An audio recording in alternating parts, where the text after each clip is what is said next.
So yeah, so just orienting to the space we're in, and just thinking about orientation in general as one of the purposes of marking the solstice or the equinox or the phases of the moon or the rising and setting of the sun, that these celestial phenomenon are ways that we orient ourselves.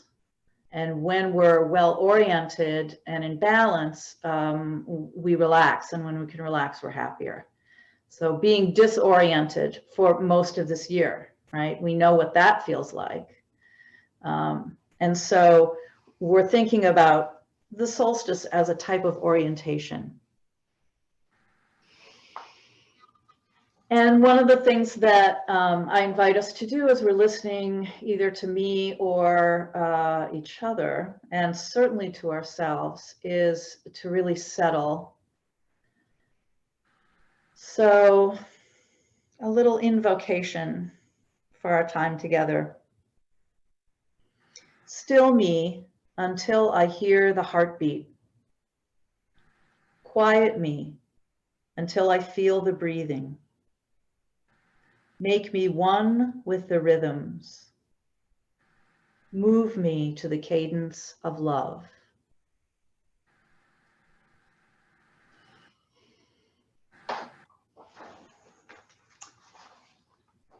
So I just made some notes for myself about the solstice, and there'll be a time for each of us to share some of our thoughts about what this particular phenomenon is and what it means. Today is not the solstice. We'll start with what the solstice is not. It's not December 19th. This year, the solstice is Monday, December 21st, and it's a moment in time. It's not a whole day. We talk about it as a whole day, but it's really just a moment. And this year it's at 5:02 a.m. Monday morning. Early Monday morning is the moment when the planet is tilted as far away from the sun as it can be before we start turning and coming back around the other way. And it's good to remember that in the southern hemisphere right now, it's the summer solstice. So the whole world is not going through what we're going through.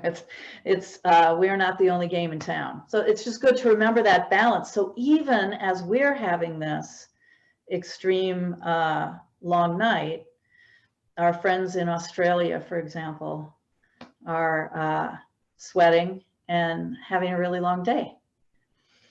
And that's really what it is. It's not that the sunlight is dimmed in any way. It's just the axis, the tilt of the axis of the Earth. As we make our way around the sun, we're now at this point where in the northern hemisphere, we're tilted toward the dark side, not toward the sun. And so again, an orientation. It's an orientation. And we'll talk a little bit about how we can play with the tilt of our axis. And the word solstice, actually, I had to look it up. And it's actually comes from a Latin word, solstitium. Anyway, sorry, I don't speak Latin, which means the point at which the sun stands still. Because in the old days, when we were the center of the universe and the sun was coming up and going down, we thought the sun was stopped at this point. So really, we have Copernicus to thank for our maturing an advancement of our understanding that we are not the center, and that we are indeed the ones who are moving. And the sun has never moved. It's constant. It's always shining. Doesn't matter what time of day it is, sun is always shining. It doesn't move. So just thinking about that, and sometimes it can be helpful to think about these celestial seasons, these shifts, as shifts of consciousness, as an opportunity to shift our thinking and our perceptions about things. That's one of the gifts that the darkness really has for us. We tend to sleep during the dark period, which makes sense. As animals, that makes sense. And we sort of psychologically fear the dark, which also makes sense. And metaphorically, we fear the dark cave that holds the treasure we seek, but which we're afraid to enter. The shadow side in psychology, there's a lot of negativity associated with darkness, but this is a time of year where, because there's so much less light, it's intuitive. We're sort of invited by our own biorhythms to slow down, to gather in.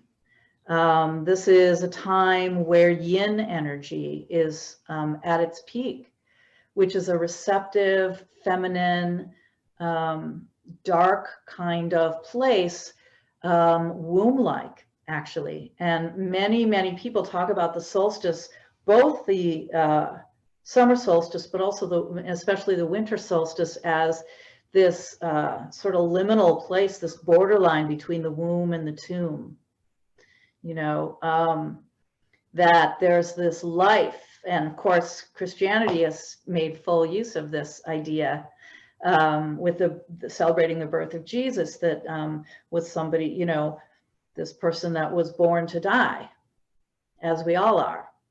And so the darkness can be fearsome, but it also can reveal things that we can't really access so well in the daylight.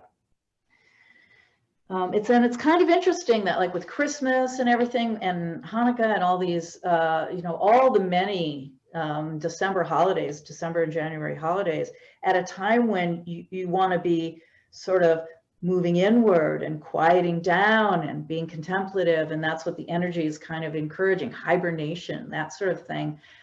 We've set up this social system where we have to go to a lot of parties, well, not this year, but there's a lot of parties, there's a lot of outward, there's a lot of socialization, and that's part of a response to the darkening days as well, that we want to be with each other, we want to gather together.